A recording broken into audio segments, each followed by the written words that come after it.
Good morning, friends. Welcome to another morning here at Empty Cloud Monastery. Hello to Michael, always on time, always reliable for the Sutta study part of the week. And hello to Geeta, reliable all the time, together with Cal's our friend, always there. And hello to our friends Denise and Kyle. Good to see you. And to everyone else watching. So we can start by paying homage to our original teacher, Shakyamuni Buddha. Namo tassa bhagavato arahato samma sambuddhassa. Namo tassa bhagavato arahato samma sambuddhassa.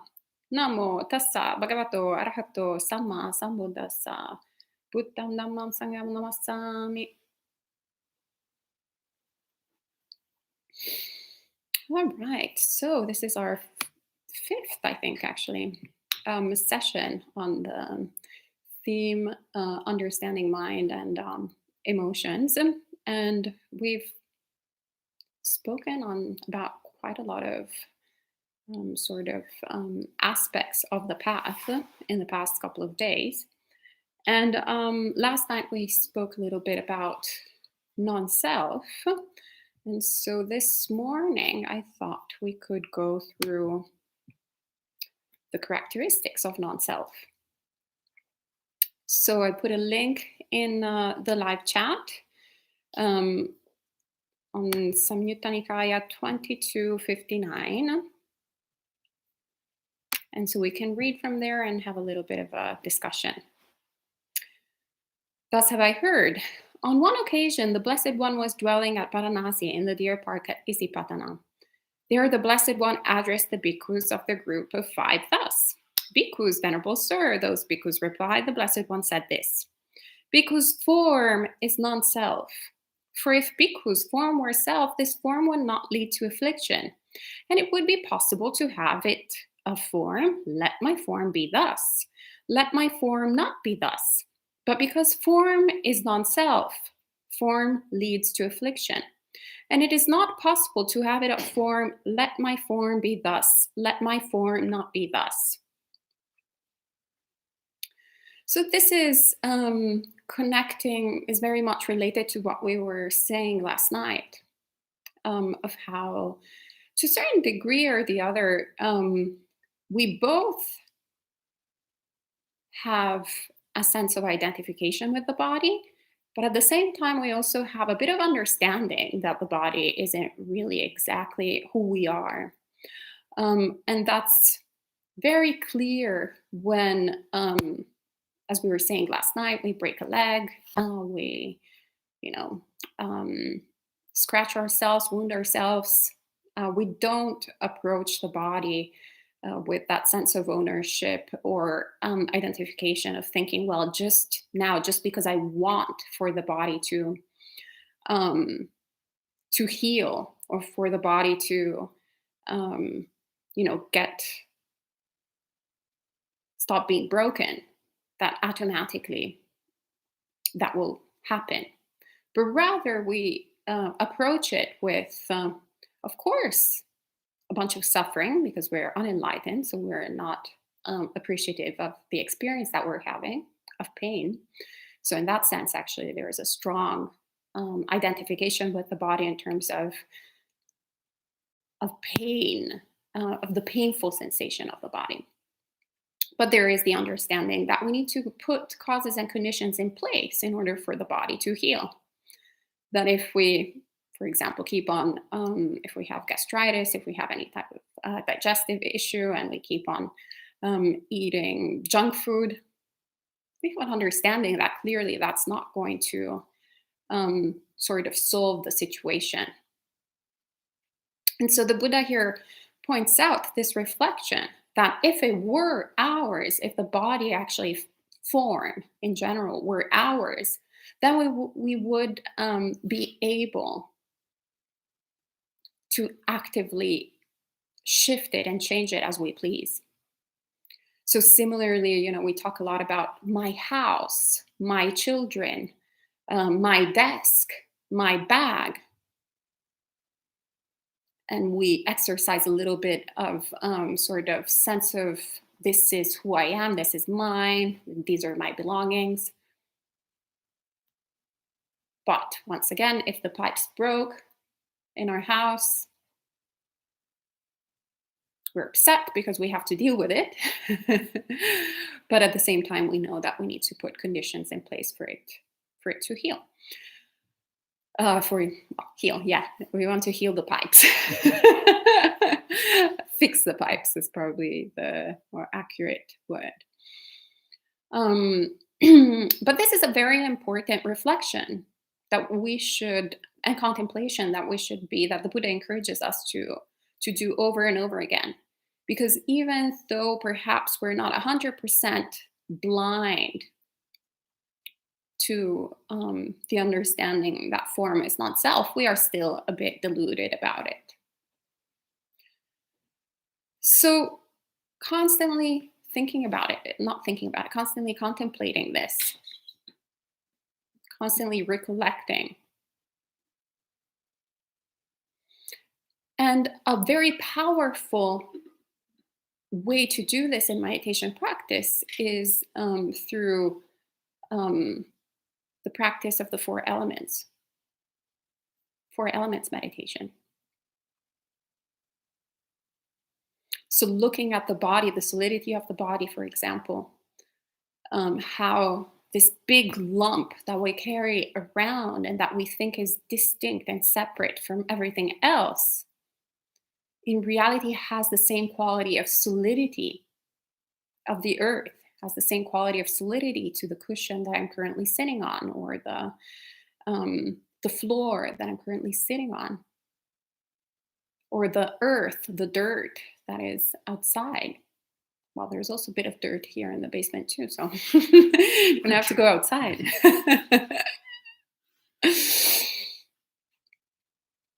Or the water element. So we tend to think of the body perhaps as just being this solid mass, but there's a lot of fluidity in it.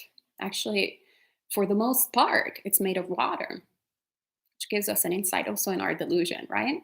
We tend to think of it as being this solid mass, but in reality, it's actually mostly water. So what we see is not necessarily what we think it is. It's not necessarily what it is, right?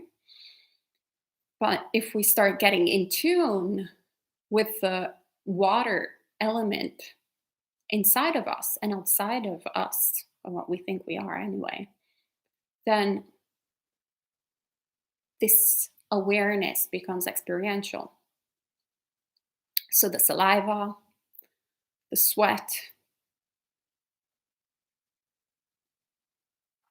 it's not different than the water that we see in the faucet, coming out of the faucet. Or there's a lot of snow right now outside. As soon as you take up the snow, and then it starts melting. So once again, the kind of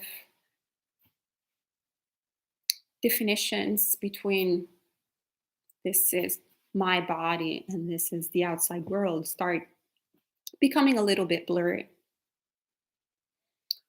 And then we have the air element. We tend to actually observe that a lot in traditional meditation practice through mindfulness of breathing.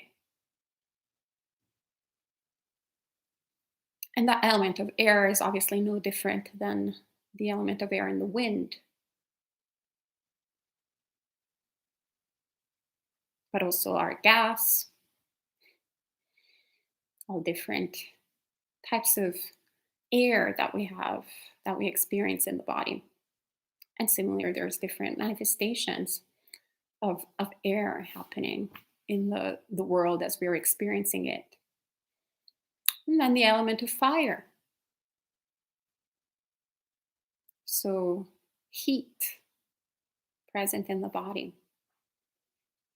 Or conversely, the element, the cold, so the opposite of the sort of perception of fire. Which is very interesting because one starts observing these things in meditation, and perhaps we're experiencing a lot of We think that our experience is 100% cold. But then we actually start observing our body, then we can normally find a place, some sort of area where it's actually warm. And if we start cultivating the heat element, we can start overcoming that pain that comes with that sensation of cold. The Tibetans, in particular, are extremely skilled at that. So I'm sure you can find on YouTube. I never Googled it, but I'm sure you can find lots of different lamas that go in, in icy places or in the middle of the snow, not bundled up at all, and are just there peacefully meditating. And we all have the ability to cultivate that. But once again, that shouldn't be the aim of the path. It's more something that comes while you're exploring, while you're experiencing, while you're doing this practice. And so in the sutta, then the Buddha continues saying, feeling is non-self, perception is non-self, volitional formations are non-self, consciousness is non-self. For if bhikkhus' consciousness were self, this consciousness would not lead to affliction and would be possible to have it of consciousness. Let my consciousness be thus, let my consciousness not be thus. But because consciousness is not self, consciousness leads to affliction, and it is not possible to have it of consciousness. Let my consciousness be thus. Let my consciousness not be thus. So fundamentally here, the Buddha is going through the 5 aggregates. So the 5 components that create the conditions for our self-identity to come into being. So he splits it up and highlights how each one of us doesn't belong to us. Because we can't, just similarly to the body, we have no ownership towards it. We can't. If we did, then we could do whatever we want with it. And it's been actually so interesting in the past month of retreat time to really observe the mind. So, for example, thoughts. On how, since there was a very limited amount of information that was going into my mind, as soon as I opened this nice little object of a computer and started reading the news and getting a bunch of information in my mind, as I was doing my meditation practice, I started having all crazy ideas popping up. Like if, was perhaps, there's a polka dot chicken that, I don't know, appeared in New Zealand, something like that. That I didn't even perhaps even click the news story and read it or indulged in it, but I somewhat passed by it, saw the picture, whatever it is. Then it would appear in my mind. And it was a very interesting insight in the way that right now I was very aware of it because of the the reduced amount of information that was introduced in my mind. And so even though I didn't really read the story, say, of the polka dot chicken, there was no story of the polka dot chicken. I'm just making it up. But point being is that I would remember vaguely to have seen something along those lines. So I knew what the source of that thought was, where it was coming from.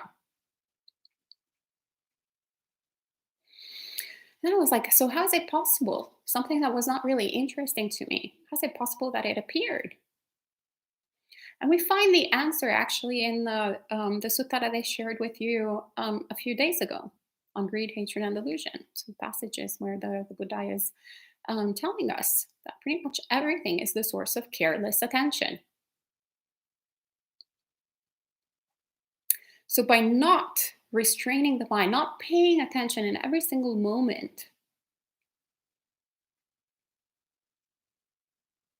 to my experience, then something that I would find trivial, like a polka dot chicken, I would actually inadvertently welcome it in my sphere of thoughts. And once it's there, it's there.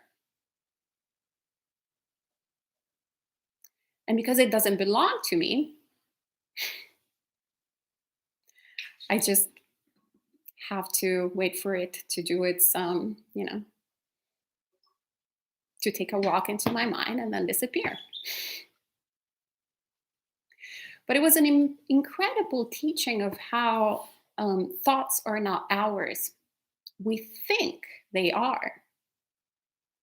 We exercise ownership towards them, in particular, out of all of these things. Feeling, after a while, we can get it. Perception, after a while, we can get it. It's not exactly who we are. Yes, we're like, oh, I had a perception of Jens that was such and such, but actually it has changed. Okay, I understand. I don't really have ownership towards it, or like, that perception of, I thought it was Antoinette, but it was actually Margaret. You can understand that it's somewhat causally arisen. But when it comes to volitional formations and consciousness, that's where it gets very tricky. And obviously, thoughts are in the realms of volitional formations mainly. And so, what we have, once again, the power that we have, what we have under our control, is not the thoughts. But what we have the power to do is to create conditions so that certain thoughts appear in the mind and certain thoughts do not appear in the mind. So by practicing self-restraint in every single moment, careful attention rather than careless attention, then we start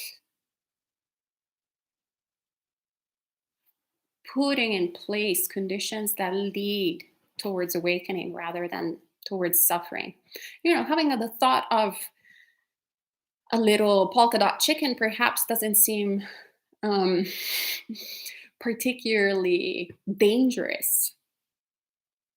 But the danger of actually introducing trivial thoughts is that it leads to restlessness. It fuels basically the hindrances to drowsiness, because maybe it's not particularly interesting, to doubt, to all of the five hindrances, to craving, to hatred. Maybe at a certain point you're like, oh, I hate polka dots. Why do I keep on thinking about polka dots?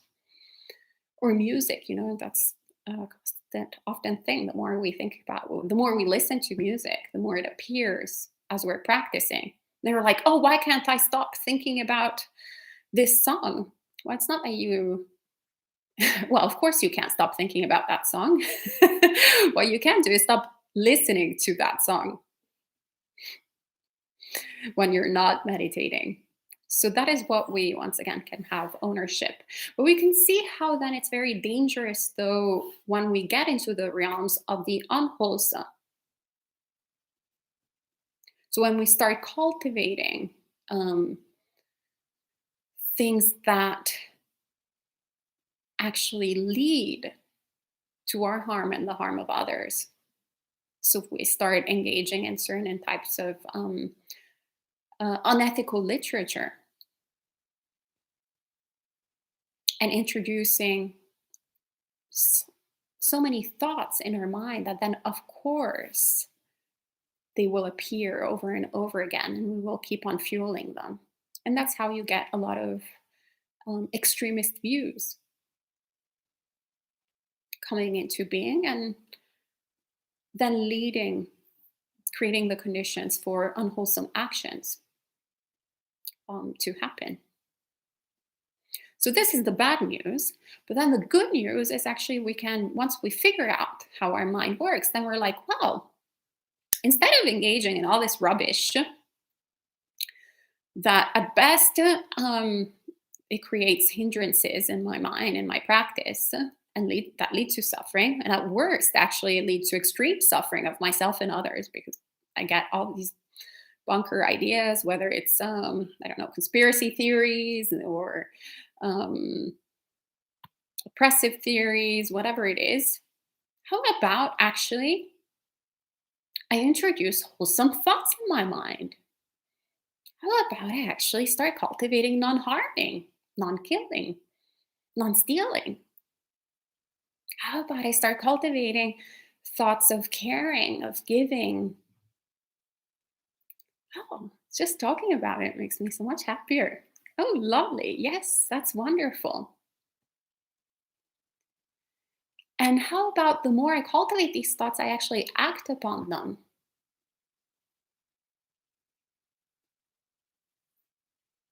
And I make merit.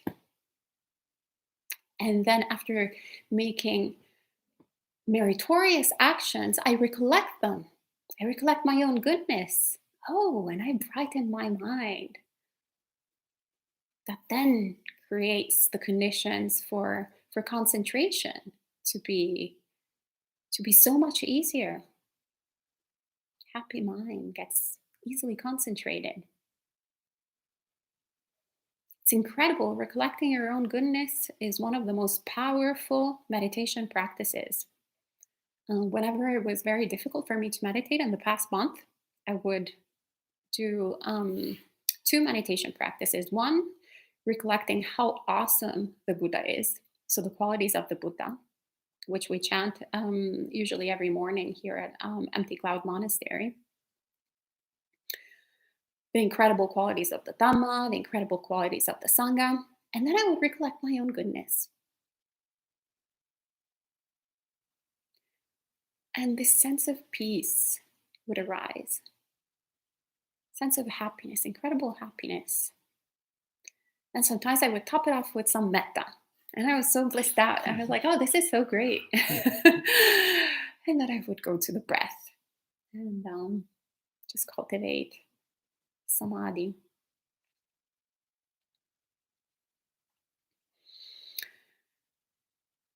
And the Buddha encourages us, he encourages also the monks, do not be afraid of merit.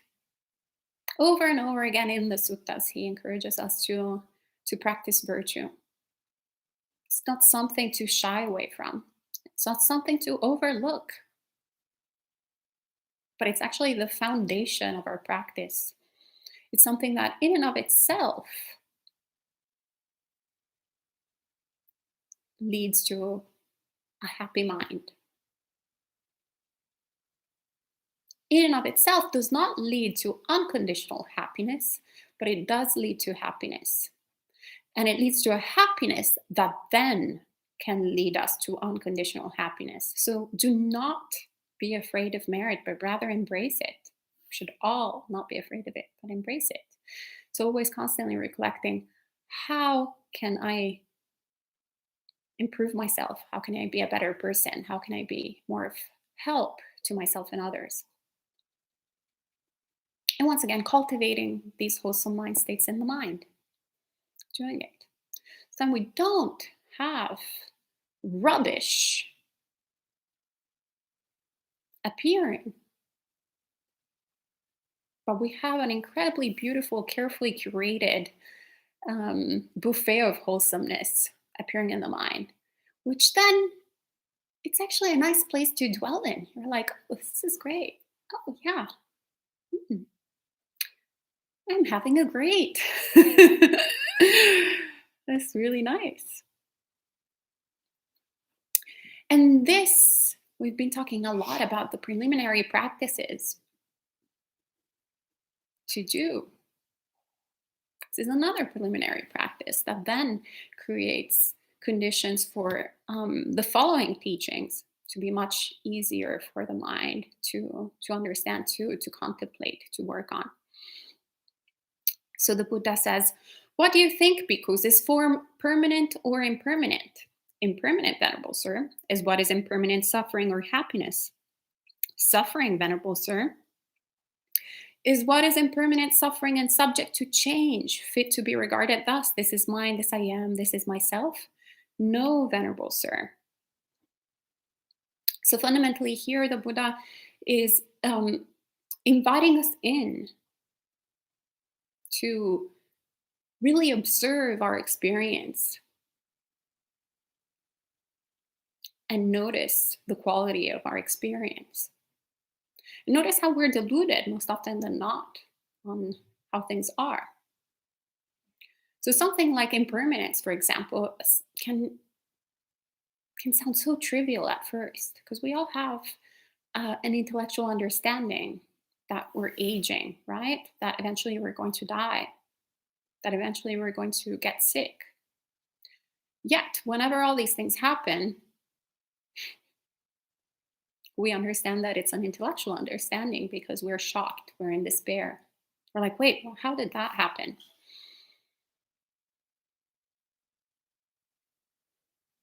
Right now, our monastery cat is very sick. How did that happen? Well, it's bound to happen. He's of the nature to get sick. He's of the nature to die. But we like to focus on we kind of curate our experience of reality in a deluded way, kind of select what we like and remove what we don't like. And we don't see how things are constantly changing. We don't notice how our monastic cat Stan is now full of gray hair. Or when we notice it, it seems like it happened overnight. Has it happened overnight? Of course it has not. He used to have this beautiful all black hair, just a tiny little a white splash here and the tip of his tail. And now he has so much, he's becoming like a white cat. More actually of a gray cat. And that's, once again, the reason why we haven't seen paying attention is no different than before. Careless attention. Careless attention leads to this curation by delusion that prevents us from seeing impermanence. So it's very important to start observing it in every single moment, from the most obvious to the most imperceptible. And that's what we do in meditation practice. Looking at the breath, we tend to think of the breath just being the breath. There's one word, in fact, to describe it. But actually, it's a constantly ever-changing experience. There is no one breath that is alike. And we can't control it. Or better, we think we can, but realistically we can't. Right now, I can't decide to stop breathing, for example. If I wanted to stop breathing, and that would be quite crazy of me, then I would have to put some crazy conditions in place in order for me to stop breathing. But I can't decide right now, okay, breath stop, or heart stop beating.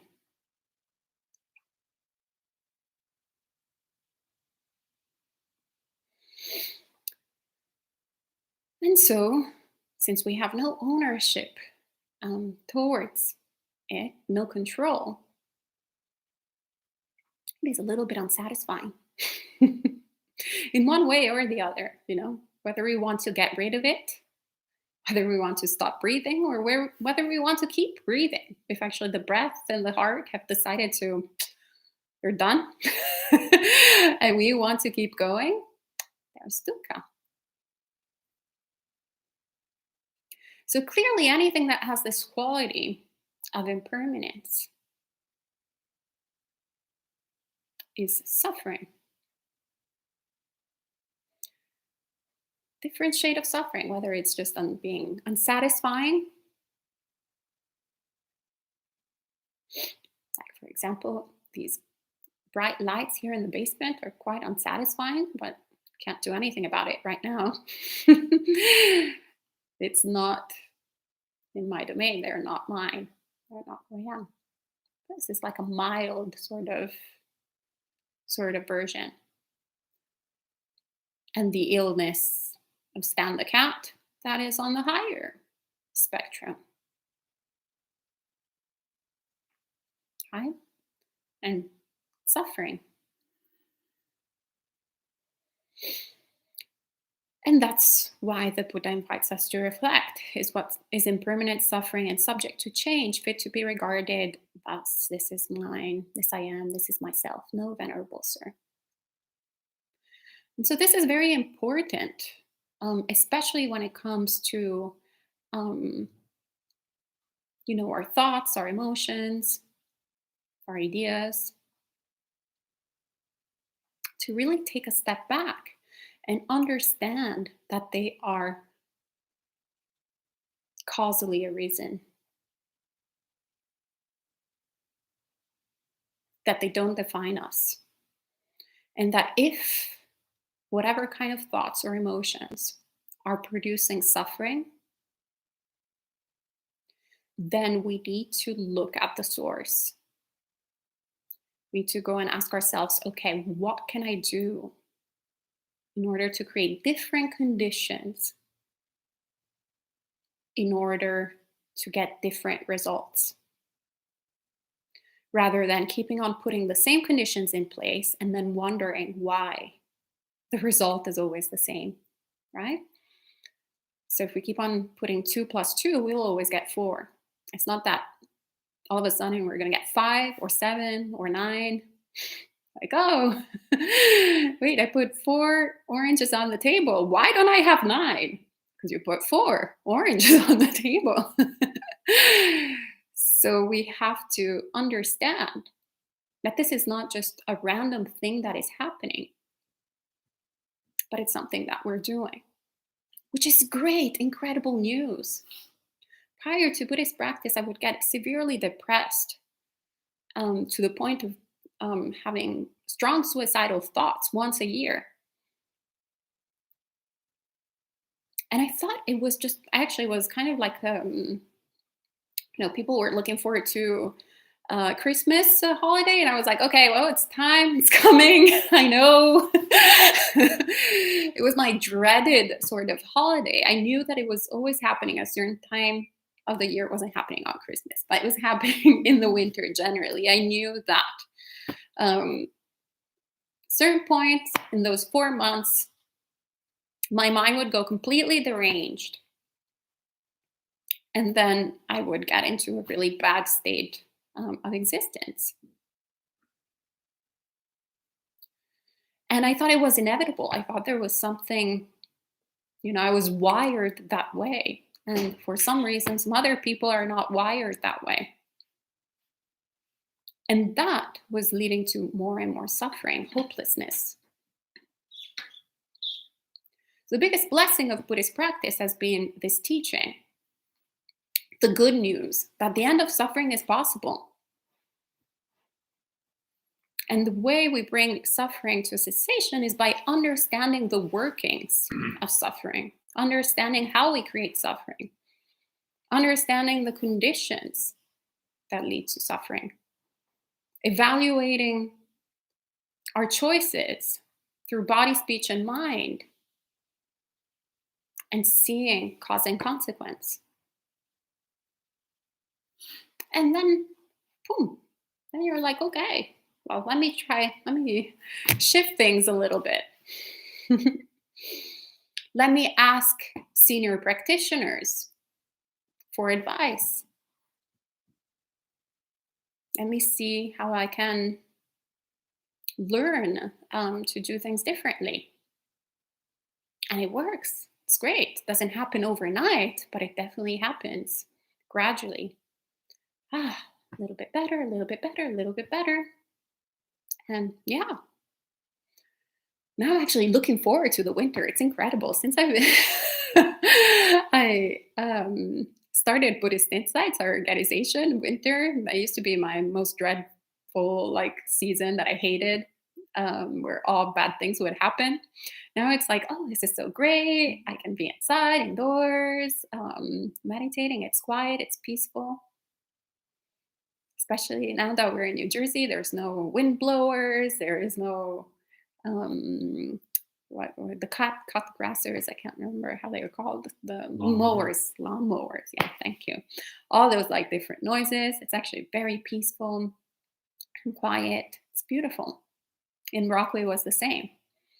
In the summer, there's like parties and chaos and million um airplanes because everybody wants to come to New York City to visit. Well, of course, when it's not a pandemic, but but in the winter it was nice and peaceful, quiet. So yeah, that too is impermanent. Isn't it great? So impermanent. Sometimes it's actually really good news in and of itself. Like also the pandemic is impermanent. All of this is just like good things are impermanent, so are bad things impermanent. And so the Buddha continues, therefore, bhikkhus, any kind of form whatsoever, whether past, future, or present, internal or external, gross or subtle, inferior or superior, far or near, all forms should be seen as it really is with correct wisdom. Thus, this is not mine, this I am not, this is not myself. So, this is an encouragement to, in our gradual practice, to expand our level of awareness. Because we tend to, get some parts of the Dhamma, but then we have a full list of exceptions. We're like, yeah, but except for this, this is who I am. Okay, you know, okay, I understand whatever that the body is not mine, but actually, I mean, I'm the body that I had when I was 4 years old, that was mine. And clearly it's the same body today, it's just that it has grown. Or that, I'm definitely Italian. And that's definitely who I am. Or I'm a woman. That's definitely, a thing. That's not actually my case. People seem to be more obsessed with me being a woman than the other way around. Actually, I was never so much aware of having a female body than when I put robes on. When I started practicing Buddhism, there's a lot of obsession about gender. So I was like, oh, wow, I'm really a woman, especially when I put robes on that I shave my head and, I put this shapeless garment. I was so convinced that everybody would have thought I was a man. Um, I was so convinced because I was like, well, everything is hidden. So, like, how can people tell? I mean, unless I speak, probably I have a bit of a female voice. There was no mistake. I was a woman. They could tell feet apart. So I'm like, oh, that's clearly something there. That so applies also there. This is not mine, this I am not, this is not myself, because I can't control that. I can't in this moment go, and now I'm going to look like a man. No, this is the conditions that I currently have. It is what it is, whether in the past, in the present, or in the future. Perhaps tomorrow, these conditions will flip and will turn into a man, and then I will actually want to remember the times when I was a woman and I was like, actually, I was kind of great. But then it's too late. I can't switch it anymore. So it is what it is. We have no ownership towards these conditions. So it's the same with feelings, perceptions, volitional formations, consciousness. A lot of times we'll have, oh, I wish I didn't say this and that in the past. I didn't act in that way to that person, with that person. But we can't change those things, right? Have no ownership. So we should look at that with the correct wisdom. This is not mine, this I am not, this is not myself. These are all causally arisen phenomena. This body is causally arisen. Those thoughts were causally arisen. These thoughts are causally arisen. Future thoughts are causally arisen. Seeing thus, because the instructed noble disciple experiences revulsion towards form, revulsion towards feeling, revulsion towards perception, revulsion towards volitional formations, revulsion towards consciousness. Experiencing revulsion, he becomes dispassionate. Through dispassion, his mind is liberated. When it is liberated, there comes the knowledge it is liberated. He understands, destroyed is birth, the holy life has been lived, what had to be done has been done, there is no more for this state of being. So here the Buddha is describing. So first of all, when he talks about revulsion, this is a particular word that Venerable Bhikkhu Bodhi has chosen, that Bhante Sudazo doesn't like, because apparently in English gives the sense of some aversion in it. I personally love Venerable Bhikkhu Bodhi's translation. They really work for my mind, but also English is not my first language. So I tend to kind of learn a lot of words through Venerable Bhikkhu Bodhi, so they become like my Dhamma words. And that's the way then I use them. But for those who might have this sort of issue as well with the word revulsion, well, there's no kind of hostility or aversion in it, but rather revulsion means just turning away, like you're not interested in it. I think revolt also comes from revulsion. So you revolt, that's not and doing it for me. And so there is revulsion because we start looking at things with a third person, in a third person perspective. And this doesn't mean that we are careless about it or we are indifferent to them, but we just understand things better. And to a certain degree, we do that already when it comes to other people. Say if we have friends and family that comes up to us and asks us for advice on this and that, or starts ranting, actually. Normally, it's more obvious when people start ranting about trivial things.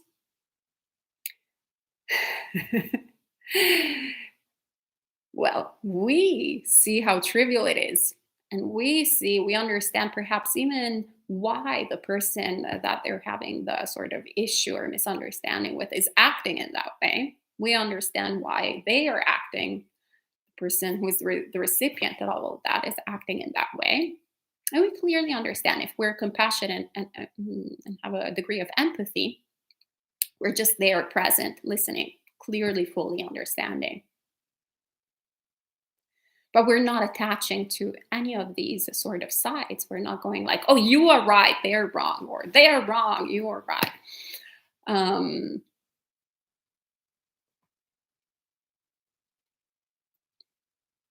We have a clear picture.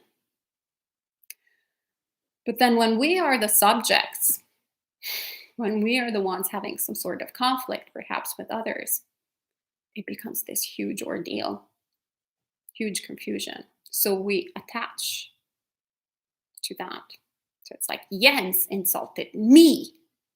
Jens is a bad person. And then Antoinette is going to go, but you loved Jens up until 5 minutes ago. Like, what's wrong with you? Right? You can like shift very quickly.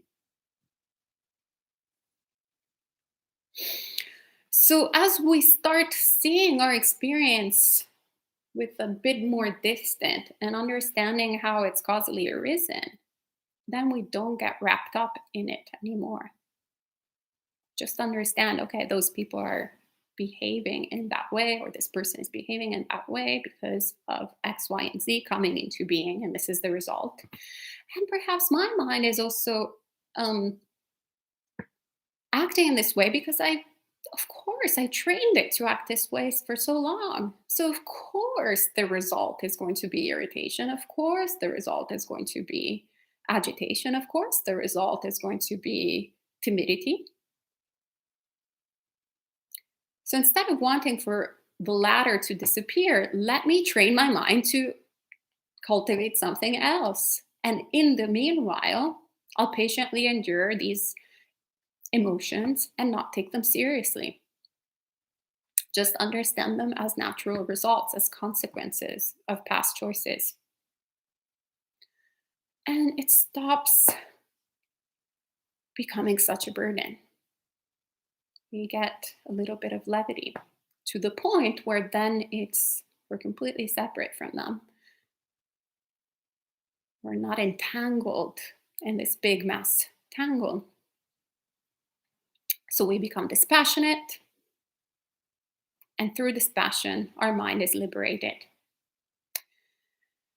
And we know, this is very important, nobody else needs to come and tell us you're liberated, you're enlightened. We know that we're enlightened. As Bhanteji says, nobody needs to tell us whether we're hungry or not when we're hungry. We know it for ourselves. It's a lived experience, right?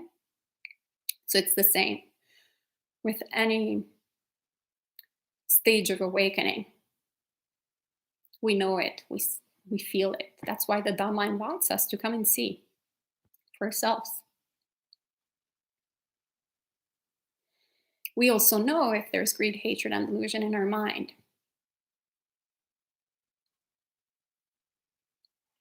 So until we know and we see that there's greed, hatred, and delusion in the mind, we know that we're not enlightened and there's still work to be done. But in this case, the noble disciple has understood. They have the knowledge, the experiential knowledge that the mind is liberated. And that's why destroyed is birth, the holy life has been lived, what had to be done has been done. There is no more for this state of being. Laid down the burden, that's it, it's great. Nothing left to do. This is what the Blessed One said, elated those bhikkhus delighted in the Blessed One's statement. And while this discourse was being spoken, the minds of the bhikkhus of the group of 5 were liberated from the taints by non-clinging. Sadhu, sadhu, sadhu. All right, so lots of Dhamma Sukha. Unfortunately, I didn't have the result of the 5 bhikkhus, but I'm hoping eventually I'll build up to that good karma. So, welcome to a few more friends who have joined us in the meanwhile. Liberat, hello, and Richard, our neighbor, hello. Hello to Diana, and hello to Giovanna. And Michael says, yesterday we did compassion and sympathetic joy meditation. One member said, I'll mute sound because the dog might bark. I thought no real need because the bark gives us the opportunity to let it come in and let it go. This, I think, adds an element of wisdom to our meditation experience. What do you think? Sure, yeah. No, it's very beautiful to be able to take in whatever is coming and let it go or turn it into something wholesome. So that's actually the approach that also Venerable Thich Nhat Hanh has in terms of children, for example, going to the monastery. So, if we're trying to become all these like hardcore practitioners, children can be very annoying. Reality also birds can be annoying. Have some really loud birds here in West Orange, for example. Is it? Huh? The crickets. The crickets, yeah. Nature is definitely not quiet. Sometimes, one should ask the question. So why are perhaps crickets or birds soothing, and why are children so annoying?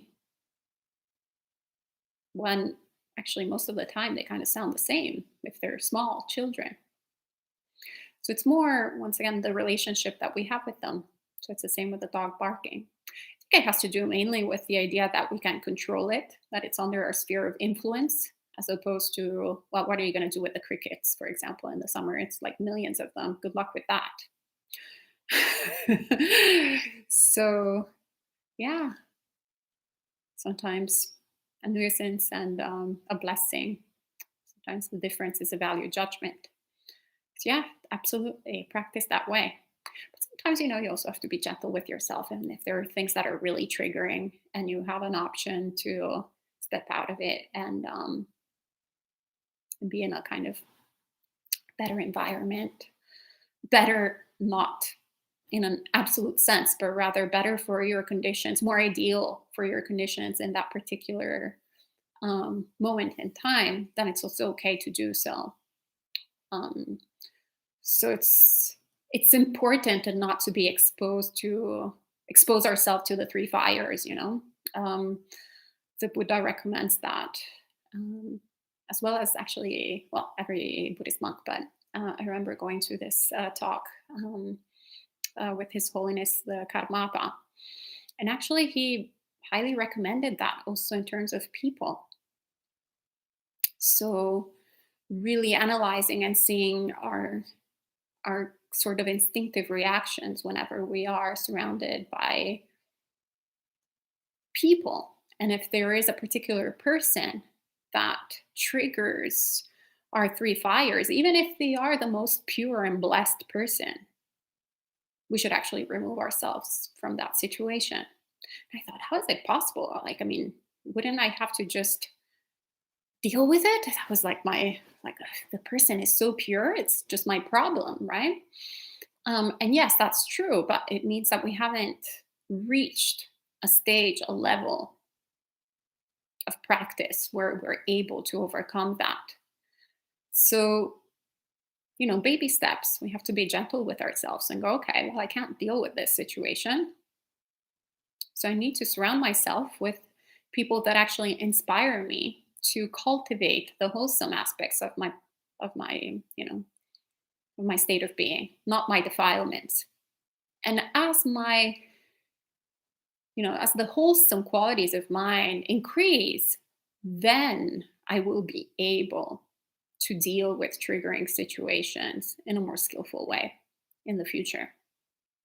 And then eventually I will completely overcome it. And it doesn't matter if the person in front of me is wholesome, unwholesome, triggering, non triggering, whatever it is. I won't be triggered by default. But I'm here now, not here. So there is sort of a gradual practice that one needs to do. This is why we should constantly be evaluating our mind and be quite frank. There's no shame, no pretending that we're better than what we are. Let's be really humble. Like, oh, that thought appeared in my mind. Oh, I want to be liked by others. It's normal. It's okay. Probably in this monastery, everybody wants to be liked by others. Who wants to be disliked? So instead of pretending that we're somewhat better than everyone else, that we're past all of that, we can actually take things lightly and go, oh, okay, it's a silly thought. I don't have to engage with it in one way or the other. It's like, oh, just coming into being and ceasing. But we have to acknowledge that it's there. We have to acknowledge where we're at. We have to acknowledge that there is a polka dot chicken or whatever in our mind and do something about it. And hello to Alicia. And Elaine says, sorry for crashing this Dharma talk. Rough night. Thanks for having me. You're always welcome, Elaine. And always welcome, Sarah, as well. And Michael says, giving yourself permission to appreciate yourself. That's beautiful in a non-self sort of way. And hello to Dan and Sonia. Michael says, can't mute crickets. Yeah, correct. That's right. So Dan says, if aggregates are not self, how do we meditate? Or does the world meditate? Sorry for confusion. It's an open question I wonder about. You're dwelling in the realm of thoughts. So philosophizing about the Dhamma, that's not the point of the Dhamma. So the Dhamma needs to be something that we contemplate for ourselves, but not in this way.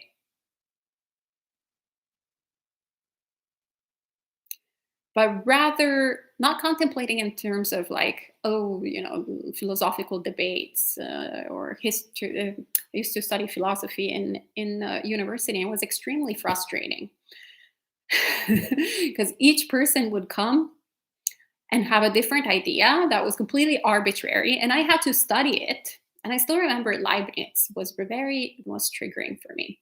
So I remember at a certain point, his theory was that the world was composed of monads, which was, I guess, a kind of like alternative way of saying atoms, but it wasn't scientifically like based. It was just like, oh, it's just the world is composed of monads that come together. He had a whole like theory.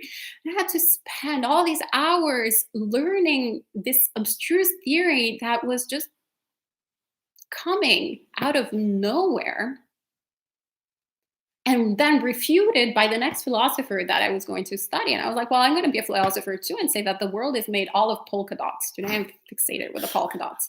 And people will have to study these polka dots. And so sometimes we approach the Dhamma in this way of something like really quirky that then we can impress our friends with in terms of, complex intellectual arguments. But that's missing the point. Better get into a hobby, then it's better. And it's more exciting. At least there's some sensual pleasure, like collect stamps. I don't know, ancient stamps or like different other things. But unless we start applying the Dhamma to our experience, then there is no point in the Dhamma. We're just dwelling in these artificial thoughts. So look, analyze your experience. See, the Buddha says this. Does it match my experience? And your job needs to be to prove the Buddha wrong. Try to prove the Buddha wrong, not with reasoning, not with thought, not by quoting Leibniz, not by quoting Hegel, not by quoting other people's like whatever weird theories, but rather from your experience. So then, Dan, your next question can be from personal experience. So tell me how the aggregates are yourself. How are you experiencing the aggregates of your experience? How are you experiencing thought and feeling? How are they yourself? That's a better question. This is, by the way, actually the foundation, for example, of Huatuo practice or Koan practice. One can do whole periods of meditations, either sits or retreats, entire retreats or entire lifetimes, just asking one particular question.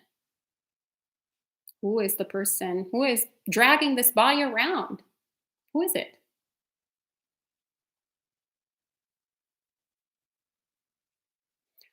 And what is important about these questions is not necessarily the answer, but rather the fact that asking ourselves those questions creates the conditions for us to understand what kind of views and ideas and preconceived concepts we have about our experience. And that gives us insight in the workings of mind. So we want to understand our mind. We want to understand our views. We want to understand. We want to learn. We have no idea even of what kind of we think that all our ideas are ours, but we don't even know what kind of ideas we have. It's really bizarre. Or beliefs. I've discovered so many things that I was taking for granted through Buddhist practice that I had no idea I was holding those beliefs to begin with.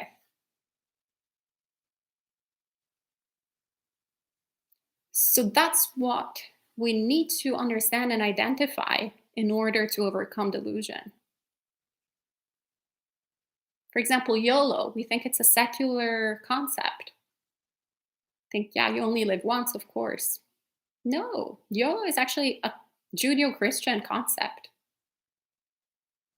It's just that we removed in the West, the secular sort of version is the Christian or Muslim or Jewish version without going to hell or paradise afterwards. But in Christianity, you only live once, and then you go to hell or to heaven. In Italy, you also go to purgatory. Have a third option. Make things more exciting. Diana says, thank you. I always thought that philosophy convolutes everything, and I find that frustrating too. Yeah, especially when you have to study it as a teenager. It's crazy. And Gita says, Ayya, meditation will help us to slow down our thoughts and examine them with noble wisdom. The monkey mind in our thoughts move very rapidly, so meditation practice will help us in this process. Yes, absolutely. That is definitely, it's not that anything slows down per se, but rather we start paying attention to what is happening in every single moment. So fine tuning. So we go from careless attention to careful attention. And as we start noticing how things are constantly changing and shifting in every single moment, we start getting more in tune, more in sync with reality. Hence, we start introducing less garbage, for example, in the mind. Hence, the mind starts slowing down, produces less garbage. If we develop renunciation, letting go, then we pick up less stuff, right? And so if we pick up less stuff along the way, then we have less stuff in our bag. So we tend to think only in terms of renunciation, in terms of things. But it's the same with thoughts, ideas, etc. We pick up so many things. We're like, oh, I like that idea. Oh, I like that thought. Oh, I like that, whatever it is. And then we're hoarders. We're mind hoarders. We have like an apartment, a condo, an entire city, actually world systems, because it's infinite. We are not even limited by space. Most often than not, we actually have less stuff. Even if we're hoarders, we have less stuff in our physical space because there is like a physical constriction than we have in our mind, which is boundless. So we can fill it up with all crazy random stuff. So this is, letting go, practice of renunciation, of throwing all that away, not picking up anything unnecessary, and putting on the floor what is not needed. All right, so it's 9:06. So today we had an Italian ending, not on time. But I guess we can end with 3 sadhus. Sadhu, sadhu, sadhu. And we will be meeting again this evening, 7:30 p.m. You can bring all your questions. We'll have a monk chat specific on the subject of mind and emotions. So bring all your questions and we'll have a bit of a more interactive, or at least we'll try, more interactive evening. And Dan says, thank you, Ayya, it's so refreshing for this short time have contact with people and environment influenced by Dhamma. It is such a big deal in contrast. Oh, sadhu. Yes, it's great. It's great to be around the Dharma practitioners. That's why I ordained.